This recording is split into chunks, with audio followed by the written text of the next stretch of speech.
Hey guys, I'm Bretton, And I'm Dan. and we're localmovers.com, and today we're going to talk to you about something that's not the most fun topic, but an important one: damage, the damage game.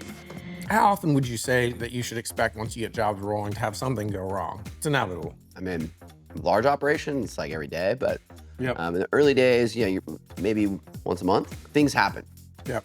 Somebody pulls out in front of you. Why you got to get the insurance if you're driving the truck, paying these things. So yeah, but I think the big thing here is there will be mistakes. You need to accept that. It's really how you respond. Do you get frustrated? Do you blame the customer? Do you kind of say, we don't care? It's going to come back to bite you, right? We're all about these 5 stars. This is how like these businesses live and die, especially Google Maps. Like that is really where people are looking up. That's where most people are coming to find a mover. They're going on there at least to look and see what your star rating is. So little things, I think just responding, making people whole, hearing them out, listening to what the issue was. If you damage something, say, hey, I'm going to get this fixed. But make sure that they're happy, right? Like if that's not good enough, then get a drywaller out there, get somebody out there. It's going to cost you that job.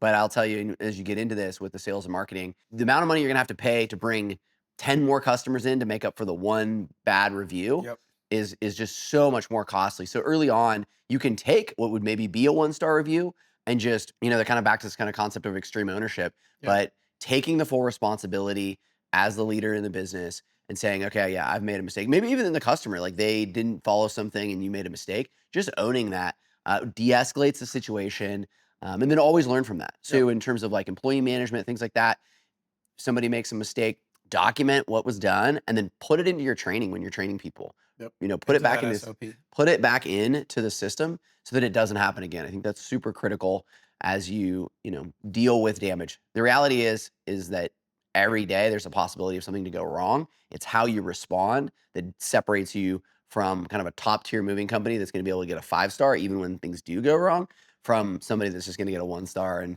so you need to make sure you're wrapping things and avoiding breaking them, but much more likely you might scratch or ding something.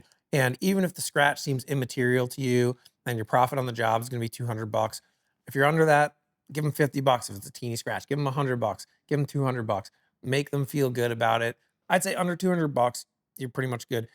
Now, here comes the question. When you're first starting, you might not even have the insurance coverage. So you really have to be careful there because you're going to be out in a bad place if you got to pay for this out of pocket. Once you do have the insurance, there also becomes a mathematical calculation here, which is when you report and you get a claim, your insurance rate is going to go up 30%. And it's going to stay higher for a long time. And that's going to cost you thousands of dollars. So even there, it still could make sense to pay out of pocket for like $1,000 damage. Plus you have a deductible. So you might have like $500,000 there and your insurance is going to go up.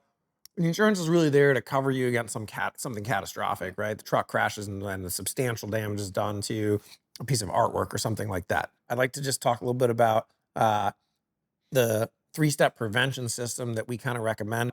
First step out of 3 steps, go around, take photos.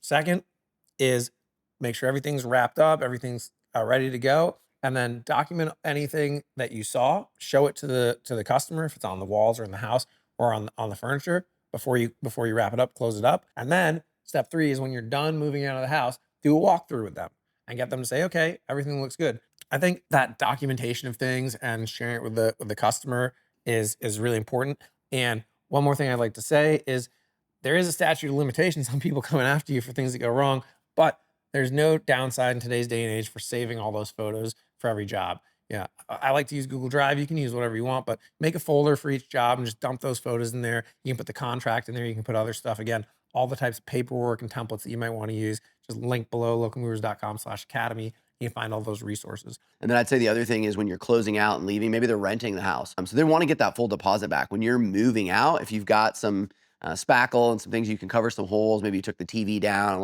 it left some holes because they use big lags or something like that. You can fix these things and do just a little bit of an upsell to get them ready. Maybe you have like a post move out deposit ready thing that you can just say, hey, we'll just get everything ready so that you're ready for a deposit. There's things. Absolutely. It's a great service. You can list it on your website. You can differentiate yourself, get people to mention that in reviews, as we discussed about the funnel and having your own website. That's a great point. One other thing I'd like to say, just all this stuff is common sense, but it doesn't hurt to talk it out. If you're not packing for the customer and they're packing themselves, a lot of times they may not pack totally appropriately and a plate may get chipped or broken here or there. It's not your fault at all because they didn't pack it well. But if they call you and they're like, hey, a couple of my plates got chipped and broken, what would you rather do?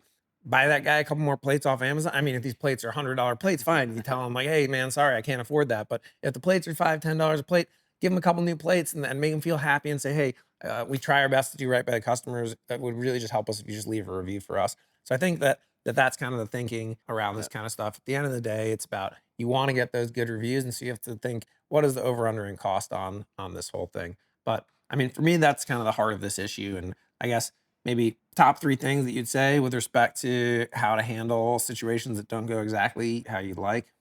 Yeah, I think number one is it's an opportunity to turn a 1 star into a 5 star in how you handle it. So taking, accountability of what happened, being calm with the customer. A lot of times, they're looking and okay, this person's not going to give me what I want. Yeah. So that is an opportunity to have a story that's a 5 star story. Go in, there was damage even, and Acme Movers came back and they basically paid for stuff. So I think that's the one thing. The other one is when you do the walkout at the end, as we were describing, kind of taking the photos, maybe you just do a walkthrough video where you just do a quick video through the whole house to show everything's out of there. So when maybe they call you and say, hey, we're missing stuff. You guys dropped everything off and we're short on stuff. You can shoot that video off. So building those into the standard process is super important. I guess one more tip that comes directly from what Dan and I like to do.